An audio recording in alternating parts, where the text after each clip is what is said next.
Hola, esta es una pequeñísima presentación para, bueno, para comentar sobre algunos exploradores y darles unas pistas para el quiz, la verdad. Ok, entonces, hace unas semanas, bueno, quiero nombrar varios exploradores y poner como unos mapas por donde viajaron.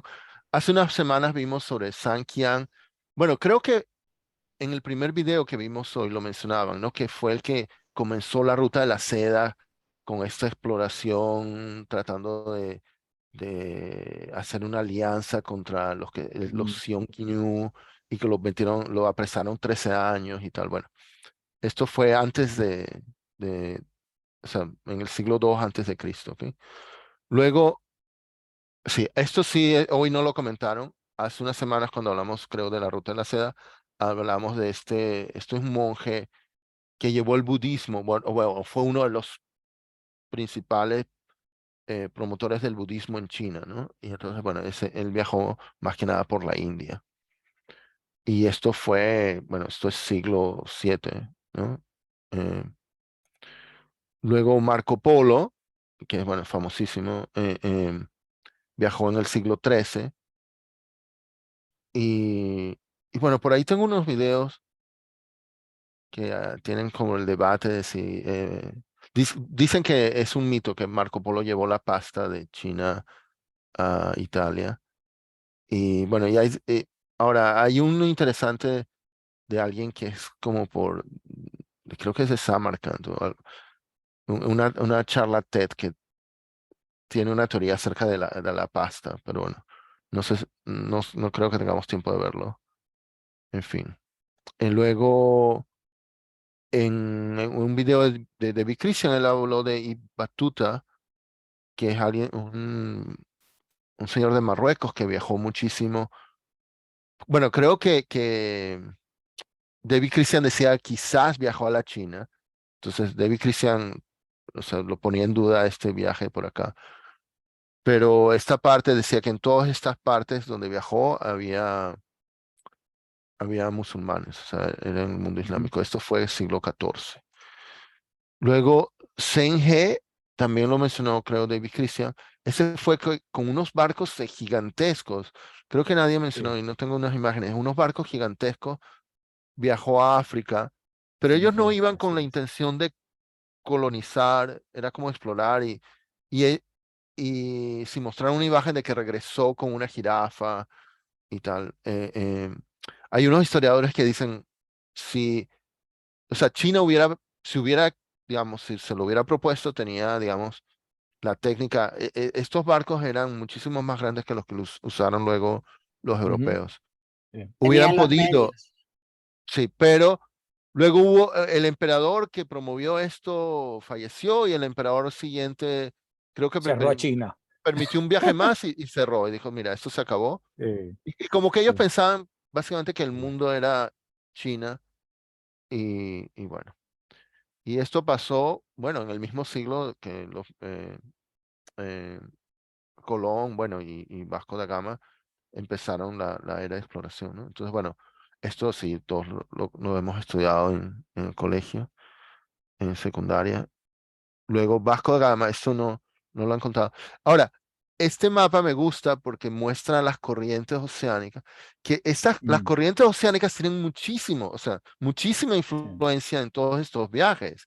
Y de hecho, las corrientes oceánicas son las que explican por qué los portugueses como que tenían que irse hacia Brasil, hacia lo que ahora es Brasil. Brasil, Ujú, para ujú. luego ir hacia el sur de África y la India.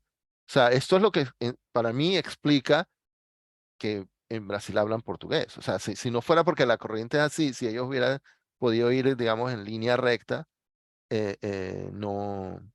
no hubieran necesitado viajar por ese lado, ¿no? Entonces, y bueno, en el primer video que vimos, mencionaban cómo para ir de Filipinas a México les costó y finalmente encontraron una corriente marina como yendo hacia el norte, ¿no? Para, para ir de Filipinas a Acapulco, creo que decían. No, y también la Volta de Mar, que Ajá, está aquí en las Azores esta. arriba, esa Ajá, obligaba a precisamente es la que hacía que se tuvieran que desviar los españoles cuando llevaban otra vez de vuelta las cosas a España y tuvieran que subir más hacia arriba y eso lo hacía más, más susceptibles a los ataques de los piratas ingleses. Ya. Bueno, y esto muestra cómo para ir de España, digamos, al Caribe, a Venezuela, Eh, las Islas Canarias eran un lugar, digamos, sí, natural de, tenías que ir de, por abajo, pero para de regresar tenías que pausa. ir por Por- arriba. Exacto. Muy Eh, eh, interesante. sí, sí. O sea, por eso, de hecho, a mí me gustaría ver todos los otros mapas, e incluso el del primer video, que los mostraran con un dibujo así de cómo son las corrientes marinas, porque explican mucho de las trayectorias, cómo eran las trayectorias que seguían, ¿no? Mm. En fin, entonces, bueno, Claro, Vasco da, para los navegantes eso era vital, o sea, claro, esa era como eso las era autopistas. determinante, ¿no? Sí, sí, sí, súper importante. Gustavo, si te interesa, te puedo pasar, hay una animación basada en data satelital reciente. El proyecto Copérnico de Europa tiene como 30 años y tienen 7 satélites que se dedican a monitorear esto y otro montón de cosas. Y hay una animación que vi que me pareció fantástica que muestra eso a nivel global, el tema de las corrientes y los cambios de temperatura. Pero lo veis de una manera súper fácil. Entonces te lo voy a pasar para que lo veas. Entonces, bien interesante. Pásalo Sí, sí, sí, colectivamente. sí. Sí, No, sí, no, sí, no sí. sé. Sí, sí, al club. Bueno, bueno, la manera en que yo entiendo es que en todos los océanos es de esta manera por el movimiento de la Tierra, ¿no?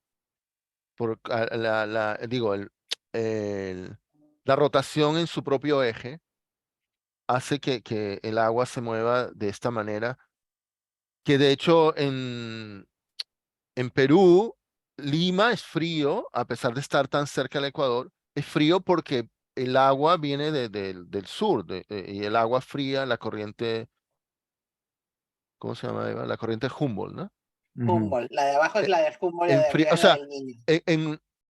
yo entiendo como que, por ejemplo, esta costa de África debe ser fría porque viene esta agua de aquí, lo mismo pasa, digamos, en Perú, Chile, y más bien este lado es caliente porque viene esta agua caliente del norte. Bueno, en fin.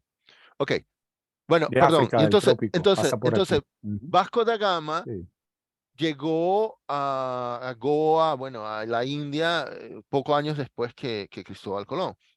Luego, como 30 años después que Cristóbal Colón completaron el viaje. Bueno, comenzaron Magallanes y Elcano fue el que lo completó. Que por cierto, hace poco, hace unos meses, vi una serie, o sea, la televisión española junto con, creo que era con Amazon, produjeron una serie, una miniserie, creo que son 5 o 6 capítulos. El que hace de Elcano es uno que salía en La Casa de Papel, el profesor, creo. Bueno, Sí, el profesor. después de repente les muestro un tráiler de la serie. O sea, yo no sabía nada de este viaje, o bueno, creo que le llaman la expedición de Magallanes y Elcano, y bueno, Ahí fue donde murió Magallanes, ¿no? oye, spoilers. Eh, será una sorpresa de la serie. Ah, perdón.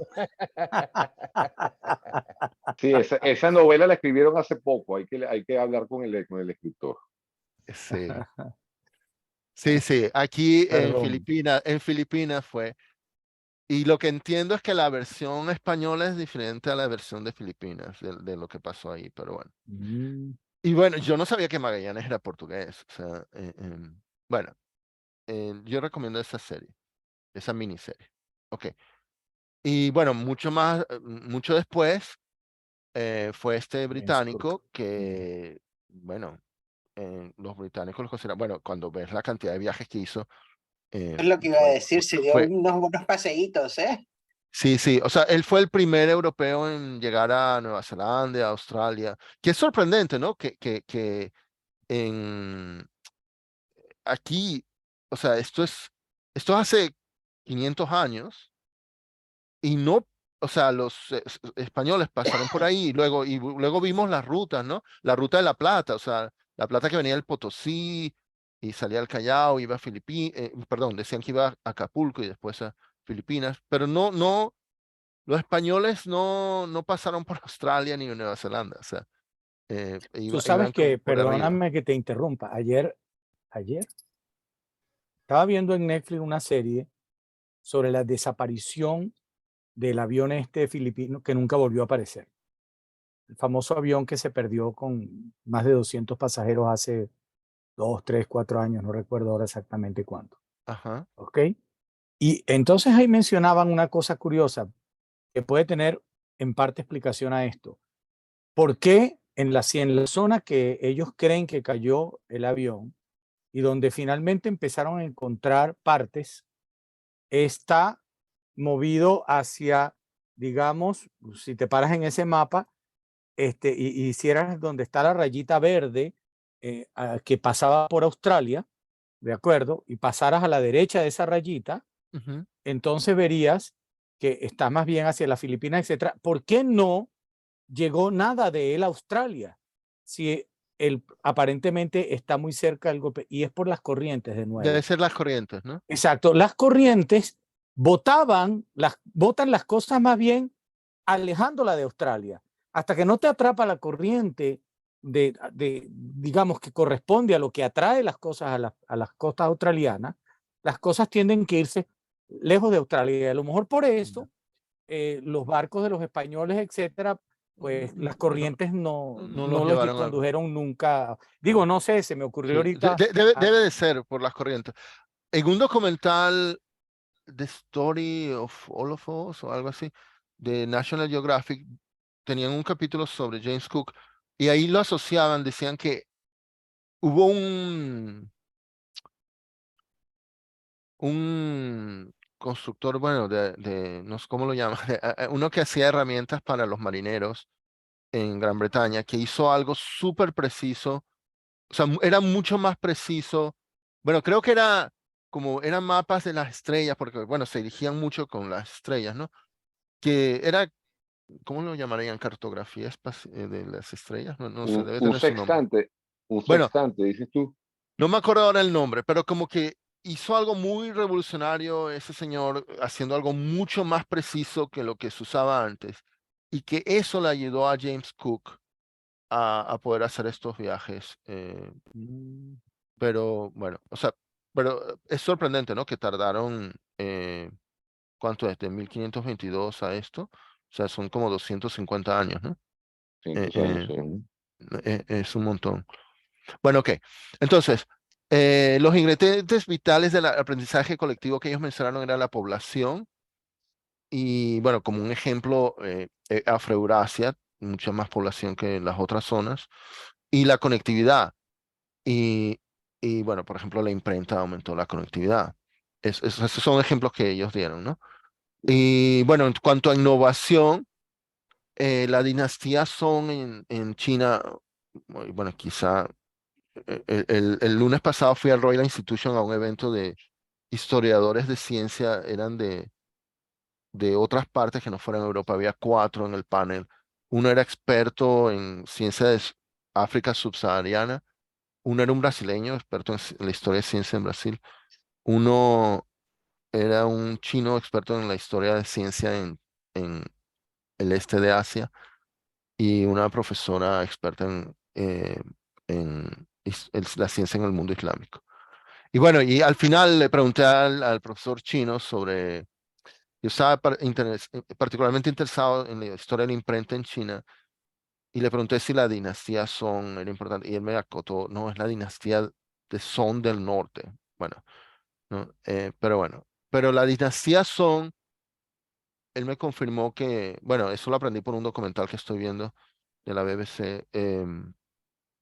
Muchos la consideran que fue algo así parecido al Renacimiento, quizá a una escala más pequeña, pero, o sea, fíjense, esto es de la página de Wikipedia, Dinastía Song, y, y, y todas las cosas que consiguieron y tenían unos polímatas, o sea, un polímata sería alguien muy bueno en distintas disciplinas, o sea, digamos, lo que normalmente llamamos alguien de Renacimiento, ¿no? Alguien como Da Vinci, experto en muchas cosas. No me acuerdo del nombre, hay uno que mencionó en el documental, pero bueno, la dinastía Song tuvo mucha innovación, bueno, o sea, China, el punto es que China tuvo una época digamos, dorada innovación. Bueno, y en esta época también Bagdad, bueno, el mundo islámico tenía una época dorada cuando Europa estaba en el medioevo, digamos, estaba muy atrás. Y bueno, algo que pasó en la dinastía Song es que tuvieron muchas innovaciones en el cultivo de arroz y eso ayudó muchísimo al aumento de la población. Y entonces, como ellos dicen, la población y la conectividad, bueno, ayudan al aprendizaje colectivo, ¿no? Y, por ejemplo, bueno, ellos inventaron la brújula, que en inglés se escribe compás. Lo comento porque el quiz es en inglés y cuando lean compás no piensen que es un compás, lo que en castellano se llama compás. Es una brújula, ¿ok? Y aquí está una estatua de la dinastía Song con una brújula, ¿ok? Y en general, bueno, las mejoras en las tecnologías de navegación ayudaron a la conexión, ¿no? Como hemos visto, muchísima conexión a larga distancia fue por vía marítima. Y otros factores que ayudaron a las conexiones, bueno, fueron, por ejemplo, los mongoles, a pesar bueno, que muchas veces los pintan así como salvajes y tal, algo que hicieron fue que impusieron seguridad en las rutas de la seda, bueno, ya tuvimos una sesión totalmente dedicada a las rutas de la seda hace poco. Y entonces, bueno, al haber más seguridad, había Te más quiero, comercio ahí. Sí, dime, Miro. antes de que solo porque acabo de recordarlo, lo estaba viendo cuando estaban hablando de la parte negativa de la globalización, las pestes, etcétera. Los mongoles Ajá. usaron las pestes como arma biológica. Ah, sí. Bueno, ahí Fueron en de un los video primeros en hacerlo. como que lanzaban cuerpos, en un video comentaban, ¿no? Que lanzaban cuerpos. Sí, Eso fue en Constantinopla, no sé. en Constantinopla, tratando de conquistar, bueno, no fue la única ciudad, O en pero otro en sitio. particular en Constantinopla, sí, ellos cuando estaban tratando de tomar Constantinopla y la asediaron y no podían con el asedio, entonces empezaron a arrojarle con Por catapultas, encima de las etcétera, murallas, y a arrojaban los cuerpos, cuerpos enfermos con la cadáveres. peste negra, sí, Sí, no, bueno, para que ya, se sí, enfermara la gente adentro. es terrible. Ok. Mira tú, Bueno, o sea, que eh, lo de la guerra, lo de armas biológicas es una idea vieja. es una idea sí, vieja. sí, sí, sí. Y bueno, como los viajes de Ibn Battuta muestran eh, esa unificación que el Imperio Islámico consiguió en una zona muy grande, en unas regiones muy grandes, bueno, hizo que hubiera una civilización común para los viajeros, como, bueno, el ejemplo más Mm. conocido es Ibn Battuta, ¿ok? Y bueno, esto era en lo de la serie que comentaban, ¿no? Que los europeos adictos al café y al té colonizaron regiones donde podrían cultivarlo. Y bueno, acuérdense que Porque no los podían producir aquí. sí, según el quiz que les van a preguntar, la papa, según ellos, la papa fue de Mesoamérica, pero bueno. Ok, entonces paro mi grabación.